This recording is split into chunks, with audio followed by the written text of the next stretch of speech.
अब आप सभी तेज एग्जाम एप्लीकेशन जरूर डाउनलोड कर लें हमारी सभी क्लासेस के पीडीएफ प्राप्त करने के लिए। इसके लिए पीडीएफ के लिए साथ ही साथ आप टेस्ट सीरीज अगर ज्वाइन करना चाहते हैं तो टेस्ट सीरीज के लिए भी आप हमारा ये एप्लीकेशन डाउनलोड जरूर करें। सबसे पहला प्रश्न आज की क्लास का कि द्विशासकीय प्रणाली का प्रारंभ किसने किया। द्विशासकीय प्रणाली का प्रारंभ किसके द्वारा किया गया। तो आप हमेशा याद रखें कि द्विशासकीय प्रणाली का प्रारंभ किया गया किनके द्वारा भाई, जल्दी से बताएं। बिल्कुल सही। तो हमेशा याद रखें कि द्विशासकीय प्रणाली का प्रारंभ किया गया रॉबर्ट क्लाइव के द्वारा। किसके द्वारा? रॉबर्ट क्लाइव के द्वारा किया गया। क्लियर है। आगे बढ़ते हैं। प्रश्न है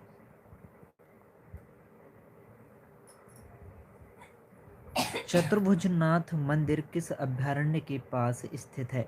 कौन सा भाई? चतुर्भुजनाथ मंदिर कौन से अभयारण्य के पास स्थित है। अभी का प्रश्न और आप याद रखें कि लॉर्ड कॉर्नवालिस को भारत में नागरिक सेवा का जनक माना जाता है। लॉर्ड कॉर्नवालिस को क्या है भाई? भारत में नागरिक सेवा का जनक माना जाता है। साथ ही साथ आप याद रखें कि चतुर्भुजनाथ मंदिर किस अभयारण्य के पास स्थित है।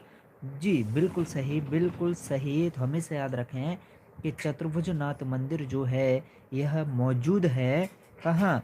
गांधी सागर अभयारण्य के पास। कहाँ पर है भाई? गांधी सागर अभयारण्य के पास। ठीक है, विकल्प सी सभी का है और बिल्कुल सही जवाब आया। आगे बढ़ते हैं। अब देखिए ये जो गांधी सागर अभयारण्य के पास है कौन है? चतुर्भुजनाथ मंदिर है। लेकिन आप याद रखें घड़ियालों का संरक्षण कहाँ पर किया जा रहा है। तो हमेशा याद रखें घड़ियालों का जो संरक्षण है यह चंबल, मुरैना, केन, छतरपुर और सोन अभयारण्य में किया जा रहा है। कौन कौन सी में? चंबल में, चंबल अभयारण्य, केन अभयारण्य जो कि छतरपुर में है और सोन अभयारण्य, इन तीनों में किसका? घड़ियालों का संरक्षण किया जा रहा है। ठीक है, घड़ियालों का संरक्षण किया जा रहा है। लेकिन वहीं पर भाई बात आती है सोन चिड़िया की। किसकी? कि सोन चिड़िया का संरक्षण कहाँ पर किया जा रहा है। तो हमेशा याद रखना कि सोन चिड़िया का संरक्षण किया जा रहा है आपका भाई करेरा अभयारण्य, जो कि कहाँ पर है? जो कि शिवपुरी में है करेरा अभयारण्य। और एक है भाई आपका कौन सा? घाटी गांव अभयारण्य। कौन सा? घाटी गांव अभयारण्य। और घाटी गांव कहाँ पर है? घाटी गांव है भाई आपका ग्वालियर में। ठीक है, तो इन दोनों अभयारण्यों में सोन चिड़िया का संरक्षण किया जा रहा है। क्लियर है। चलिए अब आगे बढ़ते हैं। आगे बढ़ते हैं। प्रश्न है कि भारत और श्रीलंका ये दोनों के दोनों देश किसके द्वारा अलग होते हैं।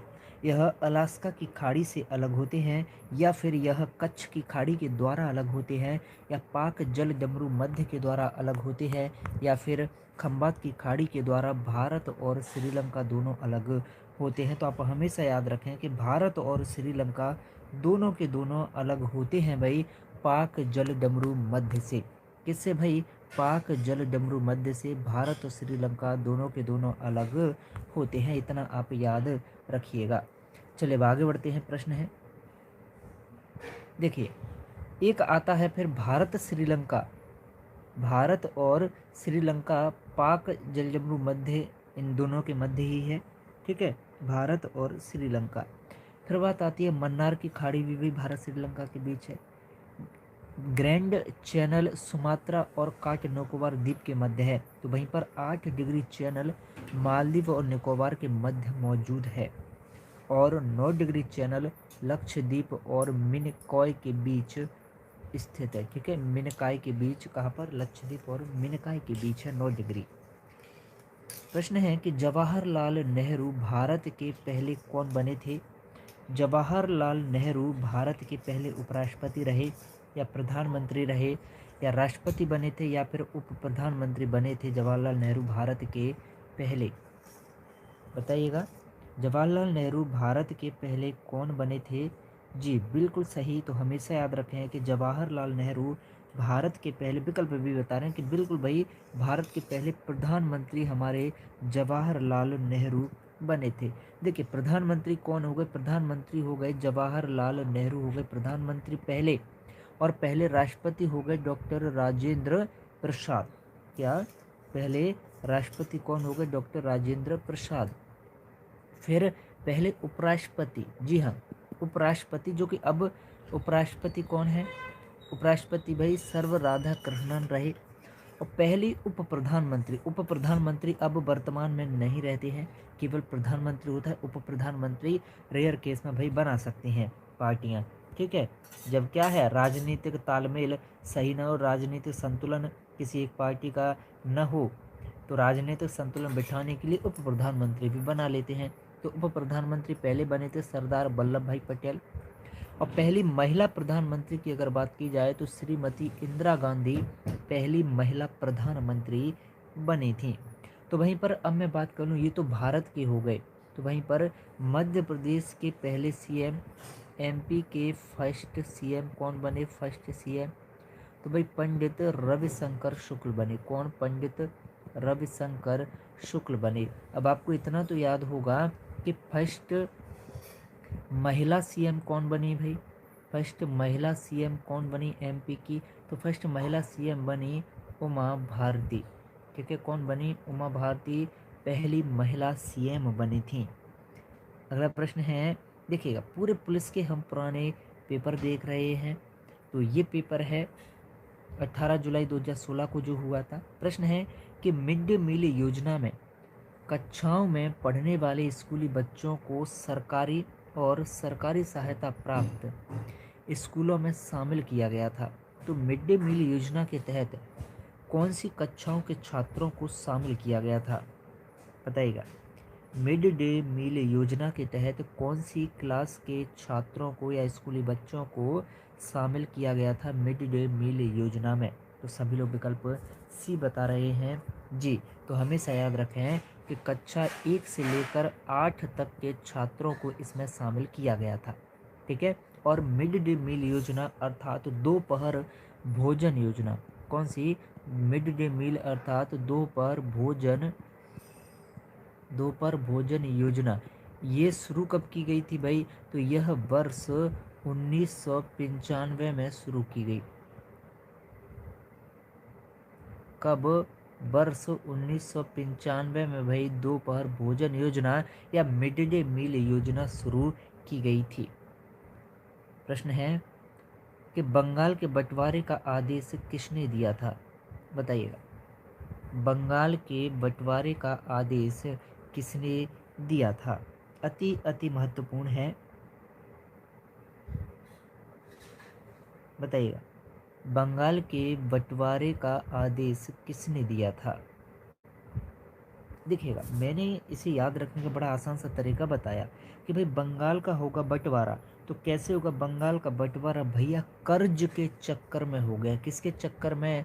कर्ज के चक्कर में। तो कर्ज से बन गया करजन, ठीक है। तो लॉर्ड कर्जन ने बंगाल के बंटवारे का आदेश दिया था। बस ये कर्ज के चक्कर में बंगाल का बंटवारा हो गया। ये एक्चुअली याद रखने के लिए हमें जो है एक ट्रिक बनाई है, केवल एक ट्रिक है और कुछ नहीं है, ठीक है। तो बंगाल का बंटवारा कर्ज के चक्कर में हो गया, ठीक है। घाटे में चली गए तो कर्ज हो गया, तो फिर बंगाल का बंटवारा कर दिया। चलो आगे बढ़ते हैं। तो लॉर्ड कर्जन ने आदेश दिया था। फिर बात आती है, प्रश्न है कि निम्न में से किस शहर को भारत की डायमंड सिटी कहते हैं? इसे डायमंड सिटी कहते हैं भारत की। साथ ही साथ आप बताना कि अंतरिक्ष का शहर किसको कहा जाता है? अंतरिक्ष का शहर, भारत का अंतरिक्ष का शहर किसको कहा जाता है भाई? ऐसा कौन सा सिटी है भारत का जिसे अंतरिक्ष का शहर कहते हैं?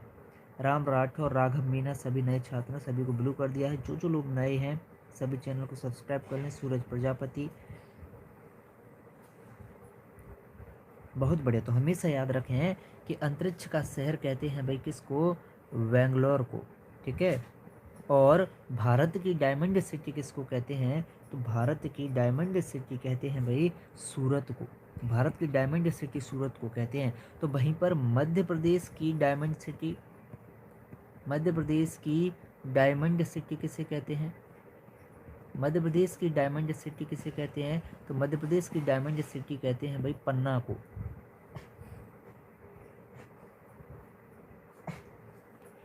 क्लियर। अगला प्रश्न है, चलिए अब देखिए, गोल्डन सिटी अमृतसर को कहते हैं। गोल्डन सिटी किसे अमृतसर को कहते हैं, क्योंकि यहाँ पर क्या है, अमृतसर में भाई स्वर्ण मंदिर है। अमृतसर में स्वर्ण मंदिर है, ठीक है, इसीलिए क्या है, अमृतसर को गोल्डन सिटी कहते हैं। तो वहीं पर भारत की डायमंड सिटी सूरत को कहते हैं। और मध्य प्रदेश की डायमंड सिटी भाई, मध्य प्रदेश की किसको मैंने बताया, मध्य प्रदेश की पन्ना को कहते हैं डायमंड सिटी। तो वहीं पर डायमंड हार्बर कहते हैं कोलकाता को। दोनों में अंतर समझ लो, डायमंड की सिटी तो सूरत है और डायमंड हार्बर है कोलकाता, ठीक है। फिर है पिंक सिटी, तो जयपुर को कहते हैं, जयपुर राजस्थान में ही है, पिंक सिटी जयपुर को। और ऑरेंज सिटी कह रहे हैं भाई नागपुर को, ठीक है। और ब्लू सिटी किसको कहते हैं, ब्लू सिटी, तो आप याद रखना, ब्लू सिटी कहते हैं भाई जोधपुर को। ब्लू सिटी किसे, ब्लू सिटी जोधपुर को कहते हैं। क्लियर है, ब्लू सिटी किसे, जोधपुर को कहते हैं।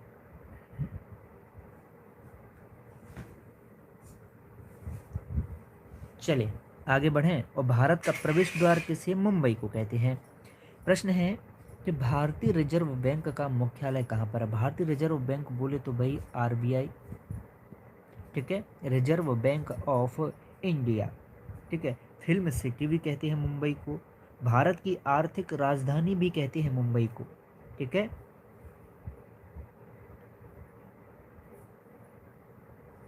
अब आप बताएं भारत का मैनचेस्टर किसको कहते हैं। आप कमेंट करें, भारत का मैनचेस्टर किसे कहते हैं। हमेशा याद रखना, भारतीय रिजर्व बैंक का मुख्यालय कहाँ पर है, तो भारतीय रिजर्व बैंक का मुख्यालय है भाई आपका मुंबई में। कहाँ पर है भाई, मुंबई में भारतीय रिजर्व बैंक का मुख्यालय है।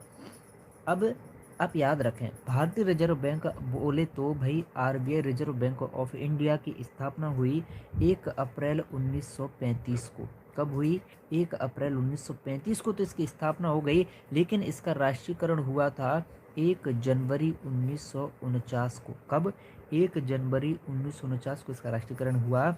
और भारतीय रिजर्व बैंक जो है ये भारत का केंद्रीय बैंक है।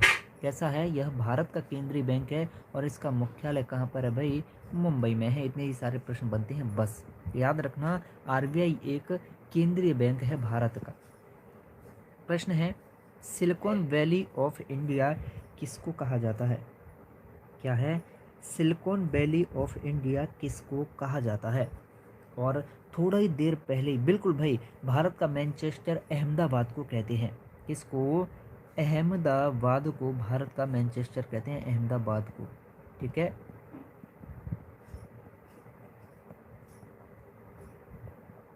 क्लियर है। चले, तो सिलिकॉन वैली ऑफ इंडिया किसे, भाई सभी लोग कह रहे हैं विकल्प सी कि बेंगलोर को कहते हैं। तो आपका जवाब 100% गलत नहीं है, क्योंकि बेंगलोर को ही जो है भारत की सिलिकॉन वैली के नाम से कहा जाना जाता है। अब भारत का इलेक्ट्रॉनिक नगर किसे कहते हैं, बताओ। भारत का इलेक्ट्रॉनिक नगर किसे कहते हैं, बताएं। चारों विकल्प आपकी स्क्रीन पर हैं, इन्हीं में से बताना है, ठीक है। फिर ये तो हो गया नंबर 1 भारत का इलेक्ट्रॉनिक नगर। नंबर 2 बताना है आपको, भारत का अंतरिक्ष शहर किसे कहते हैं। भारत का अंतरिक्ष शहर किसे कहते हैं, बताइएगा। चारों विकल्प हैं आपकी स्क्रीन पर।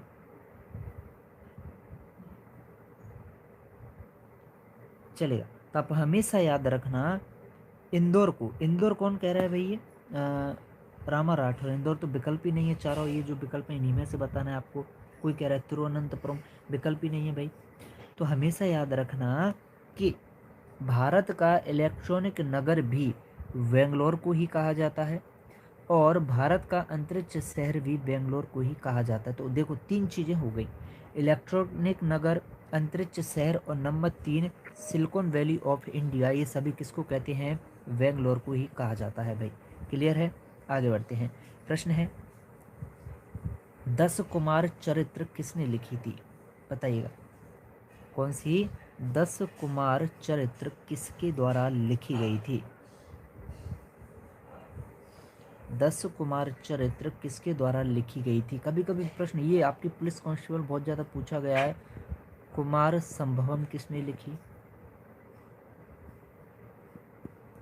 मालविकाग्नि मित्रम, मालविकाग्नि मित्रम ये किसने लिखी? ठीक है, ये बहुत पूछे गए हैं।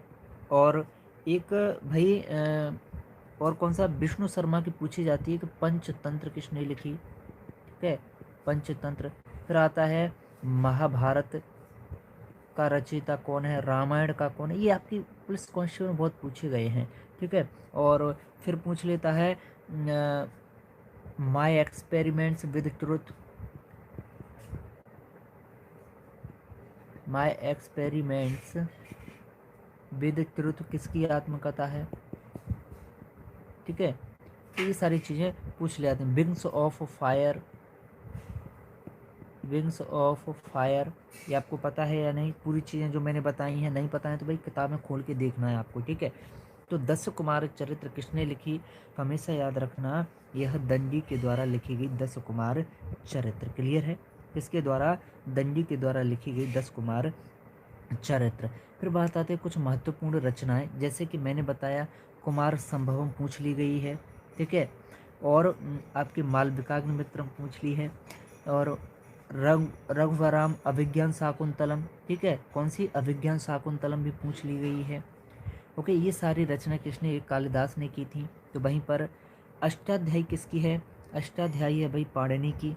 ठीक है, और विशाखा दत्त है मुद्रा रक्षक की। तो आप सभी लोग इसका स्क्रीनशॉट लीजिएगा, जल्द से जल्द स्क्रीनशॉट लीजिएगा और देखिएगा, याद रखना। देखिए सुमित कुमार नए हैं, आपको ब्लू कर दिया है, रनमत कुमार ब्लू कर दिया है जो नए छात्र हैं। चलिए अगला प्रश्न है, इंदिरा सागर बांध कौन से साल में चालू किया गया था? इंदिरा सागर बांध कौन से वर्ष में चालू किया गया था? जी हाँ, wings of fire Abul Kalam Azad, APJ Abdul Kalam Azad. Radhe Radhe Deepika, Radhe Radhe, जय शिव शंकर, जय भोले, जय हिंद, जय भारत। चलो अब भाई आंसर कमेंट करने लग जाओ सभी। ठीक है, कमें से याद रखने हैं। इंदिरा सागर बांध कौन से साल में चालू किया गया था? इंदिरा सागर बांध चालू किया गया था वर्ष 2005 में। कब भाई? वर्ष 2005 में इंदिरा सागर बांध शुरू किया गया था। अगला प्रश्न है, तमिलनाडु के विद्यालयों में दोपहर भोजन योजना को शुरू करने का श्रेय किसे जाता है?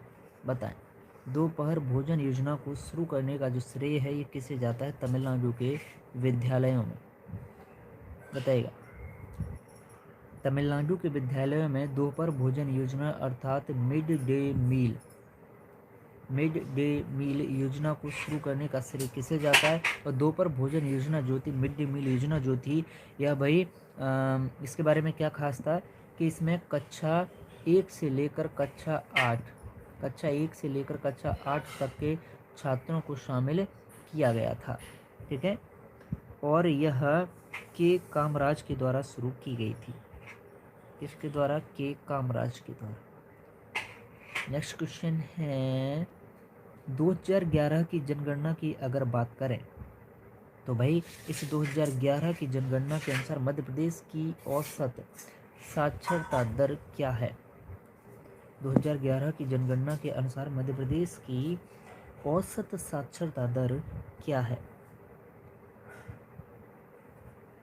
जी हाँ, प्रिया बुंदेला कह रही हैं पिंक सिटी जयपुर को कहते हैं और ब्लू सिटी जोधपुर को कहते हैं, और स्वर्ण सिटी अमृतसर को कहते हैं। स्वर्ण सिटी या गोल्डन सिटी अमृतसर को कहते हैं। रुक्मणी, निधि, शिवानी, कैलाश, राधा, सीमा, हेमंत, विपिन, केशव, सत्येंद्र, श्री, लवर, प्रतिभा, वंदना, राहुल, सनी, कृतिका, रुक्मणी, आरती गुप्ता, निशा, धर्मेंद्र, राजकुमार, लक्ष्मी, रनमत, सत्येंद्र, शिवानी, वंदना, अजीत जाट आपको ब्लू कर दिया है, अंकित, माहौबिया, विपिन गुप्ता, रुक्मणी, कैलाश, राधा एरवार। चलिए सभी बहुत बढ़िया। तो हमेशा याद रखना हमेशा याद रखना। सुरेश ठाकुर को भी ब्लू कर दिया है। अनामिका सोलंकी, निशा, पारस पटेल, स्वाति, रुक्मणी, रोहित, रामा। चलिए, हमेशा याद रखें 2011 की जनगणना के अनुसार मध्य प्रदेश की जो औसत साक्षरता दर है ये है 69.32%। सबसे साक्षर जिला कौन सा है मध्य प्रदेश का? वो है आपका जबलपुर।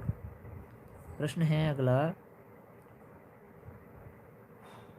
देखिए अगर 2011 की जनगणना के अनुसार मध्य प्रदेश के संदर्भ में देखें तो जनसंख्या है 72, कितनी भाई? 7, 26, 26, 809। क्या? 7, 26, 26, 809। ऐसे यहाँ पे याद रखें, बिल्कुल एग्जैक्ट याद रखना है आपको, ठीक है। 7, 26, 26, 809। फिर बात आती है मध्य प्रदेश साक्षरता दर है 69.32%। लिंगानुपात है 931। ये प्रश्न आपकी कांस्टेबल में ही पूछ लिया गया है, ठीक है। और ये अभी पूछ लिया है साक्षरता दर वाला, लिंगानुपात वाला। जनसंख्या घनत्व भी भैया आपका पूछ लिया है। सर्वाधिक जनसंख्या वाला जिला कौन सा है? इंदौर है। सर्वाधिक एसटी जनसंख्या वाला जिला कौन सा है? धार है। और सर्वाधिक एससी जनसंख्या वाला जिला है हमारा कौन भाई? इंदौर है। अगला प्रश्न है कि ऑपरेशन नर्मदा कौन से वर्ष में मध्य प्रदेश पुलिस के द्वारा आयोजित किया गया था? अच्छा, एमपीपीएससी में आया, हाँ। चलिए बताएं, ऑपरेशन नर्मदा कौन से वर्ष में मध्य प्रदेश पुलिस के द्वारा आयोजित किया गया था? चलो, तो हमेशा याद रखें कि ऑपरेशन नर्मदा मध्य प्रदेश पुलिस के द्वारा आयोजित किया गया था भाई कब? बिल्कुल बिल्कुल सही बता रहे हो। तो यह आयोजित किया गया वर्ष 1961 में। कब भाई? वर्ष 1961 में ये आयोजित किया गया था। अगला प्रश्न है, अकबर का सबसे बड़ा पुत्र निम्न में से कौन सा था? अकबर का सबसे बड़ा पुत्र निम्न में से कौन सा था? बताइए, अति अति महत्वपूर्ण है। अकबर का सबसे बड़ा पुत्र निम्न में से कौन सा था? बिल्कुल सही, बिल्कुल सही जा रहे हो। तो हमेशा याद रखना, अकबर का सबसे बड़ा पुत्र, जी बिल्कुल, तो अकबर का सबसे बड़ा पुत्र कौन सा था? जहांगीर था, ठीक है भाई। कौन था? जहांगीर था। प्रश्न है, निम्न में से कौन सा भारतीय संविधान के समवर्ती सूची में है? कौन सा भारतीय संविधान के समवर्ती सूची में है? तो आप हमेशा याद रखें, भारतीय संविधान की समवर्ती सूची में है जनसंख्या नियंत्रण और परिवार नियोजन। क्या भाई? जनसंख्या नियंत्रण और परिवार नियोजन। नेक्स्ट प्रश्न है,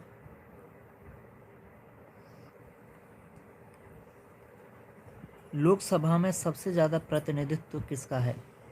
लोकसभा में सबसे ज्यादा प्रतिनिधित्व किसका है? बताइएगा भाई। लोकसभा में सबसे ज्यादा प्रतिनिधित्व किसका है? कौन से राज्य का प्रतिनिधित्व सबसे अधिक है लोकसभा में? बिल्कुल सही। तो हमेशा याद रखें, सबसे अधिक प्रतिनिधित्व है उत्तर प्रदेश का। किसका भाई? उत्तर प्रदेश का लोकसभा में सबसे अधिक प्रतिनिधित्व है।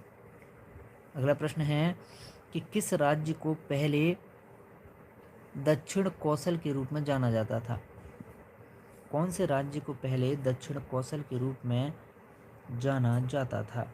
तो आप हमेशा याद रखें, ऐसा राज्य जिसे पहले दक्षिण कौशल के रूप में जाना जाता था, ये राज्य है भाई कौन सा? छत्तीसगढ़, ठीक है। कौन है? ये राज्य है छत्तीसगढ़। अगला प्रश्न है, आयकर अधिनियम 1961 के तहत वरिष्ठ नागरिक को उस व्यक्ति के रूप में परिभाषित किया गया है जो एक वित्तीय वर्ष के दौरान कितनी आयु पूरी कर चुका हो। मैं वरिष्ठ नागरिक की बात कर रहा हूँ और आयकर अधिनियम 1961 के तहत, ठीक है। किसके? आयकर अधिनियम 1961 के तहत। बिल्कुल भाई, तो आयकर अधिनियम 1961 के तहत, ठीक है। क्या हो जाएगा? तो हमेशा याद रखें, आयकर अधिनियम 1961 के तहत सही जवाब कौन सा हो जाएगा भाई? जी बिल्कुल, 60 वर्ष की आयु जो पूरी कर चुका है वह वरिष्ठ नागरिक की श्रेणी में आ जाएगा आयकर अधिनियम के तहत। ठीक है, किसके तहत? आयकर अधिनियम के तहत। प्रश्न है कि टाटा इंडस्ट्रीज के संस्थापक कौन हैं? टाटा इंडस्ट्रीज के संस्थापक कौन हैं?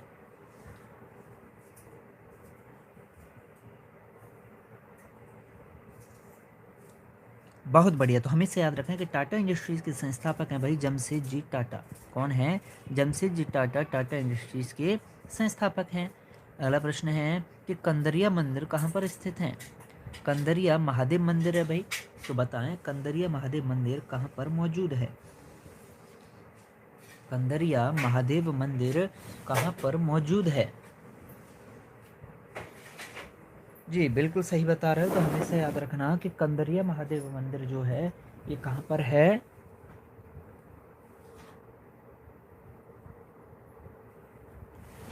बिल्कुल, कंदरिया महादेव मंदिर है आपका खजुराहो में। खजुराहो किसकी राजधानी था? खजुराहो किसकी राजधानी था? तो ये राजधानी था भाई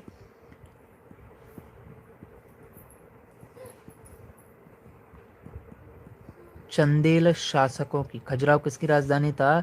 चंदेल शासकों की राजधानी था भाई खजुराहो। और हमेशा याद रखना कि अगला प्रश्न आपकी स्क्रीन पर ही मौजूद है कि कथकली किस राज्य की एक प्रसिद्ध नृत्य शैली है भाई? कथकली बताओ। याद रखना 1986 में यूनेस्को ने खजुराहो को विश्व धरोहर में शामिल किया था। कब? 1986 में। ठीक है, 86 के बाद फिर 1989 में किसको करेंगे भाई? फिर सांची को करेंगे। फिर 2003 में किसको करेंगे? फिर भीम बेटका को करेंगे। ठीक है, फिर कथकली राज्य किसका प्रसिद्ध है? कथकली किसका प्रसिद्ध है? तो कथकली एक प्रसिद्ध नृत्य शैली है भाई। कहाँ की? भाई केरल की प्रसिद्ध नृत्य शैली है। अब कल अगर आपने रात को 8 बजे क्लास ली होगी तो आपको पता होगा कि कल रात 8 बजे की क्लास में प्रश्न था कि कुचिपुड़ी कहाँ का, कुचिपुड़ी कहाँ का नृत्य शैली है या लोक नृत्य, ये प्रश्न पूछा था कल शाम को। तब भी मैंने आपको भरतनाट्यम के बारे में बताया था, उसमें याद करो, याद करो मैंने बताया था कि नहीं? ठीक है, कथकली का भी मैंने बताया था आपको। हमेशा याद रखना कि कथकली हो या मोहिनी अट्टम हो या ओट्टम हो, कौन कौन एक साथ साथ बोले एक बार, बिना बोले भाई ये याद नहीं रहेंगे, बिन बोले ये याद नहीं रहेंगे। बोलिएगा कथकली, मोहिनी अट्टम और ओट्टम। तो देखो क्या क्या, अट्टम ओट्टम कहाँ के हैं भैया? अट्टम ओट्टम है हमारे केरल के। अट्टम ओट्टम कहाँ के हैं? केरल के। और कथकली भी केरल का। फिर बात आती है आंध्र प्रदेश की। तो आंध्र प्रदेश में कुची और पुड़ी, पुड़ी कहाँ पे मिलेंगी भाई? पुड़ी कहाँ पे मिलेंगी? कुचिपुड़ी, कुछ पुड़ी कहाँ पे मिलेंगी? कुछ पुड़ी कहाँ पे मिलेंगी? आंध्र प्रदेश में कुछ पुड़ी मिलेंगी। और फिर कुछ पुड़ी मिलकर अपन क्या है भैया, घंटा बजा देंगे। ठीक है, ठीक है, मंदिर का जो घंटा होता है, घंटी जो होती है वो बजा देंगे। कुछ पूड़ी लेकर के मंदिर में हम घंटी बजा देंगे। आंध्र प्रदेश में कुछ पूड़ी लेकर के हम मंदिर में घंटी बजा देंगे। फिर है असम। तो असम का है भाई बिहू। असम की बहू और बहू बिछुआ पहनी थी। ठीक है, असम की बहू क्या है भाई? बिछुआ पहनी थी। याद रखिएगा, असम की बहू बिछुआ पहनी थी या बिछिया पहनी थी। तमिलनाडु का भरतनाट्यम है। कर्नाटक का यक्षगान है। जम्मू कश्मीर का रऊफ है। क्या है जम्मू कश्मीर का? रऊफ। याद रखें। अगला प्रश्न है फिर, कालिया देह पैलेस किस नदी के तट पर स्थित है? कौन सी भाई? कालिया देह पैलेस किस नदी के तट पर मौजूद है? बताइएगा। तो आप हमेशा याद रखें कि जो कालिया देह पैलेस है ये कहाँ पर मौजूद है भाई? बताओ, कालिया देह पैलेस कहाँ पर मौजूद है? बिल्कुल भाई, 100% सही। तो आप हमेशा याद रखें कि जो कालिया देह पैलेस है यह मौजूद है कहाँ पर? बिल्कुल, तो ये क्षिप्रा नदी पर। कालिया देह पैलेस कहाँ पर? क्षिप्रा नदी के किनारे स्थित है। कहाँ पर है? क्षिप्रा नदी के किनारे स्थित है। और क्षिप्रा नदी के किनारे और कौन है? क्षिप्रा नदी के किनारे भाई उज्जैन। ठीक है, जहाँ पर और क्या लगता है क्षिप्रा नदी के किनारे? भाई कुंभ मेला लगता है। ठीक है, अगला प्रश्न है, भारत का राष्ट्रीय गीत निम्न में से कौन सा है? क्या है? भारत का राष्ट्रीय गीत निम्न में से कौन सा है, बताइएगा। वेरी वेरी मोस्ट इंपॉर्टेंट है, जल्दी से आंसर सिलेक्ट कीजिएगा भाई, जल्दी से आंसर सिलेक्ट कीजिएगा, ऐसे काम नहीं चलने वाला है। तो आप हमेशा याद रखें कि भारत का जो राष्ट्रीय गीत है ये कौन सा है भाई, वंदे मातरम। ठीक है, वंदे मातरम भारत का राष्ट्रीय गीत है। अगला प्रश्न है,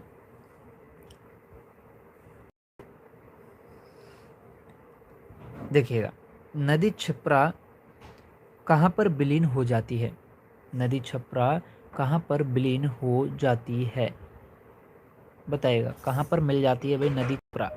तो मैं क्षिप्रा विलीन कहाँ पर होगी, कहाँ पर मिलेगी, ये बात की बात है, लेकिन भाई पहले ये तो है कि ये उद्गम कहाँ से होता है इसका, अर्थात ये निकलती कहाँ से है।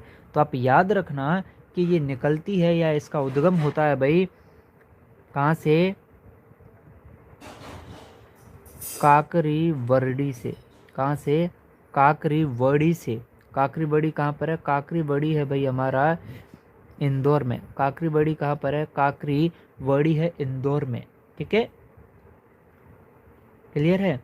और ये कहाँ पर जाकर के भाई, इस क्षिप्रा नदी के किनारे ही कौन है, इसके किनारे ही भाई उज्जैन है, अभी अभी बताया था। फिर ये जाकर के मिल जाती है हमारी कहाँ पर भाई, चंबल नदी में। ठीक है, कहाँ पर, चंबल नदी में जाकर के ये मिल जाती है। प्रश्न है,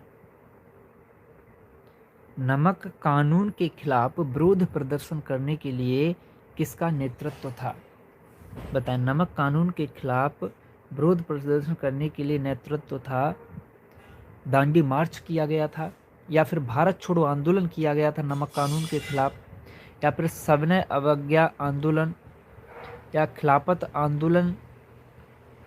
तो हमेशा याद रखें कि नमक कानून के खिलाफ विरोध प्रदर्शन करने के लिए नेतृत्व था दांडी मार्च का। ठीक है, और दांडी मार्च किसने चलाया भाई साहब, गांधी जी ने चलाया था। किसने, हमारे गांधी जी ने चलाया था।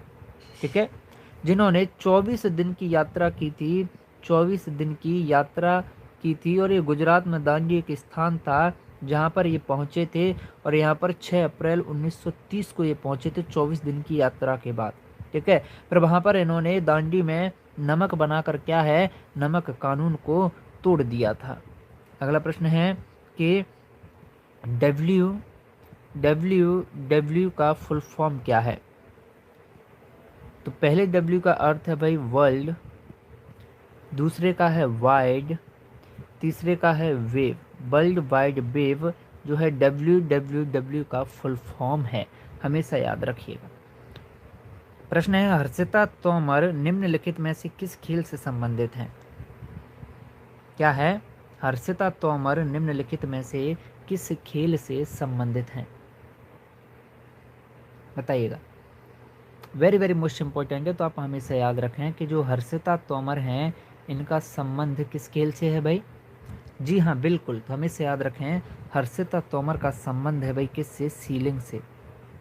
हर्षिता तोमर का संबंध किससे है, हर्षिता तोमर का संबंध है सीलिंग से। अगला प्रश्न है कि भारत में सबसे बड़ा पोत प्रांगण कौन सा है, बताएं। भारत में सबसे बड़ा पोत प्रांगण निम्न में से कौन सा है। तो आप याद रखें भारत में जो सबसे बड़ा पोत प्रांगण है वो कौन सा है, वो है कोचीन पोत प्रांगण। कौन सा है भाई, कोचीन पोत प्रांगण सबसे बड़ा पोत प्रांगण है भारत में। अगला प्रश्न है कि काशी की राजधानी कौन सी थी, बताइए।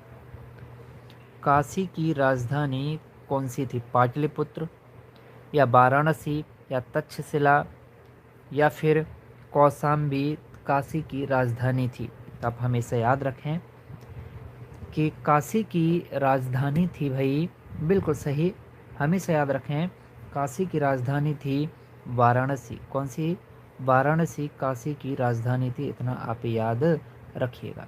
ठीक है भाई, विकल्प 20 का सही जवाब है। अब हम आगे बढ़ते हैं कुछ महाजनपद और उनकी राजधानियाँ, जैसे कि काशी की राजधानी तो हो गई वाराणसी, वत्स की राजधानी कौशाम्बी, गांधार की राजधानी भाई तक्षशिला, मगध की राजधानी राजगृह, कौशल की राजधानी श्रावस्ती, अवंती की राजधानी उज्जैन या माहिष्मती, चेद की राजधानी भाई सत्यमती। क्लियर है? तो ये तो प्रमुख महाजनपदों की राजधानियां हो गई। अब अगला प्रश्न है, देखिए बड़ा ही प्यारा सा प्रश्न है कि एक अनुज्ञा पत्र है, इनमें से कौन सा एक अनुज्ञा पत्र है जो एक देश या संगठन के लिए कार्बन उत्सर्जन का निश्चित मात्रा में उत्पादन करने के लिए अनुमति देता है? इनमें से कौन सा एक अनुज्ञा पत्र है भाई जो किसी भी देश या संगठन को कार्बन उत्सर्जन करने की एक लिमिट दे देता है कि इस लिमिट से ज़्यादा कार्बन उत्सर्जन नहीं होना चाहिए? ये कौन सा अनुज्ञा पत्र है? तो इस अनुज्ञा पत्र का नाम है जो कार्बन उत्सर्जन पर लिमिट लगाता है, ये है कार्बन प्रत्यय। इस अनुज्ञा पत्र का नाम क्या है? कार्बन प्रत्यय इस अनुज्ञा पत्र का नाम है। ठीक है, आगे बढ़ते हैं, या कार्बन क्रेडिट आप कह सकते हैं। प्रश्न है, भीमबेटका की गुफाएं किसके लिए प्रसिद्ध हैं? बताइएगा, भीमबेटका की जो गुफाएं हैं वे किसके लिए प्रसिद्ध हैं? तो आप हमेशा याद रखें कि जो भीमबेटका की गुफाएं हैं यह प्रसिद्ध हैं शैल चित्रों के लिए। किसके लिए भाई? शैल चित्रों के लिए भीमबेटका की गुफाएं प्रसिद्ध हैं। भीमबेटका की गुफाएं कौन से जिले में हैं? तो भीमबेटका की गुफाएं हैं भाई रायसेन जिले में। किसमें? रायसेन जिले में भीमबेटका की गुफाएं हैं, हमेशा याद रखना। आगे बढ़ते हैं, अगला प्रश्न है, कौन से राजा ने कलिंग युद्ध के पश्चात बुद्ध धर्म को अपनाया था? कलिंग युद्ध के पश्चात कौन से राजा ने बुद्ध धर्म को अपनाया था? बताइए, कौन से राजा ने कलिंग युद्ध के पश्चात बुद्ध धर्म को अपनाया था? वेरी वेरी मोस्ट इम्पोर्टेंट है, तो आप हमेशा याद रखें ऐसे राजा जिन्होंने कलिंग युद्ध के पश्चात क्या है भाई? बुद्ध धर्म को अपनाया था। ठीक है, क्या है? कलिंग युद्ध के पश्चात बुद्ध धर्म को अपनाया था, ये हैं अशोक। कौन है ये? ये हैं अशोक। ठीक है, अगला प्रश्न है, भारत का महान्यायवादी राष्ट्रपति के द्वारा किसके तहत नियुक्त किया जाता है? भारत का महान्यायवादी राष्ट्रपति के द्वारा किसके तहत नियुक्त किया जाता है? तो अनुच्छेद 165 के तहत। हमेशा याद रखें कि जो भारत के महान्यायवादी रहते हैं, ये राष्ट्रपति के द्वारा नियुक्त किए जाते हैं आर्टिकल 76 के तहत। किसके तहत? आर्टिकल 76 के तहत। ठीक है भाई, विकल्प बी इसका सही जवाब है। अगला प्रश्न है, और आप हमेशा याद रखें कि महान्यायवादी जो रहते हैं ना, ये सर्वप्रथम भारत सरकार का विधि अधिकारी होता है। ये सर्वप्रथम क्या है भाई? भारत सरकार का विधि अधिकारी होता है महान्यायवादी। और महान्यायवादी को ये पावर रहती है कि वह भारत के राज्य क्षेत्र के सभी न्यायालयों में क्या है? सुनवाई कर सकता है। प्रश्न है, इस संयुक्त राष्ट्र के इतिहास में सबसे लंबा भाषण देने का रिकॉर्ड किसने बनाया था? ये है भाई VK कृष्ण मेनन के नाम। नेक्स्ट प्रश्न है, और सबसे पहले यूएनओ में सबसे पहले हिंदी भाषा में भाषण दिया था हमारे अटल बिहारी वाजपेयी जी ने। इन्होंने अटल बिहारी वाजपेयी जी ने सबसे पहले यूएनओ में हिंदी भाषा में भाषण दिया था। प्रश्न है कि मध्य प्रदेश की पहली महिला राज्यपाल कौन थी? क्या है? मध्य प्रदेश की पहली महिला राज्यपाल कौन थी? तो आप हमेशा याद रखें कि मध्य प्रदेश की पहली महिला राज्यपाल की बात अगर की जाए तो आप याद रखें कि मध्य प्रदेश की पहली महिला राज्यपाल रही सरला ग्रेवाल। कौन भाई? सरला ग्रेवाल पहली महिला राज्यपाल है मध्य प्रदेश की।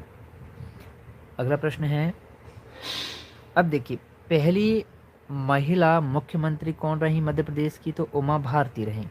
और पहली महिला राज्यपाल पूरे भारत की, ये तो मध्य प्रदेश की पहली महिला राज्यपाल हो गई, कौन? सरला ग्रेवाल। लेकिन पूरे भारत में किसी भी राज्य में पहली बार कौन बना था पहली महिला राज्यपाल? तो सरोजनी नायडू बनी थी। ठीक है, अगला प्रश्न है, निम्नलिखित में से किसने एक निर्विरोध उम्मीदवार के रूप में राष्ट्रपति का चुनाव जीता था? बताएं, निर्विरोध उम्मीदवार के रूप में राष्ट्रपति का चुनाव किसने जीता था? जी बिल्कुल सही। तो हमेशा याद रखें, निर्विरोध राष्ट्रपति का चुनाव जीता था भाई किन्होंने? बिल्कुल सही। इसका सही जवाब है नीलम संजीव रेड्डी ने।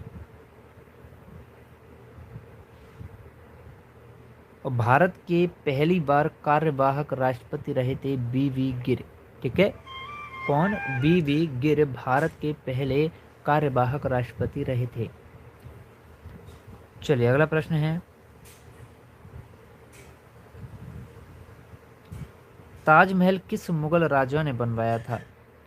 ताजमहल किस मुगल राजा ने बनवाया था?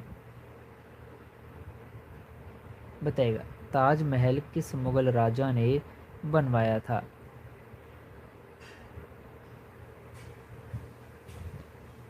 बिल्कुल सही कहा। तो हमेशा याद रखें कि ताजमहल को बनवाया था भाई किन्होंने? बिल्कुल सही। तो हमेशा याद रखिएगा कि ताजमहल को बनवाया था, 100% सही भाई, शाहजहां ने ताजमहल को बनवाया था। ठीक है, तो आज की क्लास में केवल इतने ही प्रश्न करते हैं। आज की क्लास में केवल इतने ही प्रश्न करते हैं और बाकी आप सभी लोग अब हमारा तेज एग्जाम एप्लीकेशन ज़रूर डाउनलोड कर लें, जहां पर आपको भाई सबसे बड़ी बात तो ये कि आपको पुराने पेपर मिल जाएंगे। ठीक है, आपको मॉडल पेपर भी हमने अरिहंत की किताब के, अरिहंत किताब आती है मॉडल प्रैक्टिस सेट की अरिहंत की किताब, तो प्रैक्टिस सेट हमने डाल दिए हैं किसके? अरिहंत किताब के पीडीएफ, और उपकार किताब के, उपकार पब्लिकेशन और अरिहंत, इन दोनों से बेस्ट भाई कोई नहीं है मार्केट में पुलिस के लिए। तो ये दोनों के हमने पीडीएफ डालने, आपको खरीदने की ज़रूरत ही नहीं पड़ेगी। ठीक है, पैसा भले खर्च मत करना। ठीक है, और रहा और चीज़ें रहीं तो जो हमसे हो सके आप बताएंगे भाई ये भी किताब डाल दो, वो भी हम डाल देंगे। ठीक है, अभी आपके लिए क्या है, अभी वहाँ पर हम डालने वाले हैं आपके लिए कौन सा? पुड़ेकर जो आता है ना, एमपीजी के पुड़ेकर का एमपीजी के डालने वाले हैं। ठीक है, पूरा पीडीएफ टॉपिक वाइज, तो आप वो भी पढ़ लेना। ठीक है, किताब जैसे किसी के पास नहीं है तो कौन कौन सी किताब खरीदे भाई व्यक्ति, तो इसीलिए हम आपको वहाँ ऐप पर उपलब्ध करा देंगे। ठीक है, और टॉपिक वाइज टेस्ट आपके चल ही रहे हैं, तो रोज़ाना का जो टेस्ट आता है वो टेस्ट आप ज़रूर दें। ठीक है, और जल्द ही टेस्ट सीरीज आने वाली है, कंप्लीट वाली टेस्ट सीरीज। ठीक है, कंप्लीट वाली टेस्ट सीरीज आने वाली है जिसकी रजिस्ट्रेशन ओपन है, आप रजिस्टर कर सकते हैं। ठीक है, एमपीएसआई, पटवारी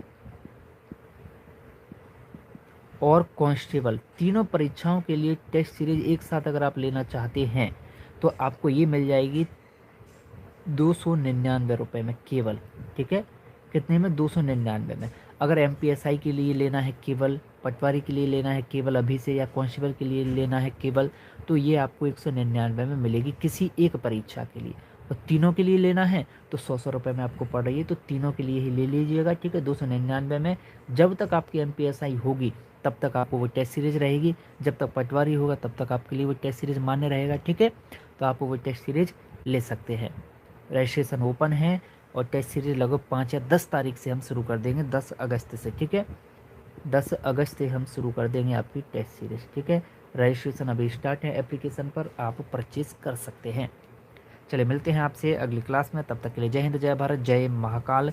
सभी लोग क्लास को लाइक कर दें और शेयर कर दीजिएगा अपने हर मित्र के साथ।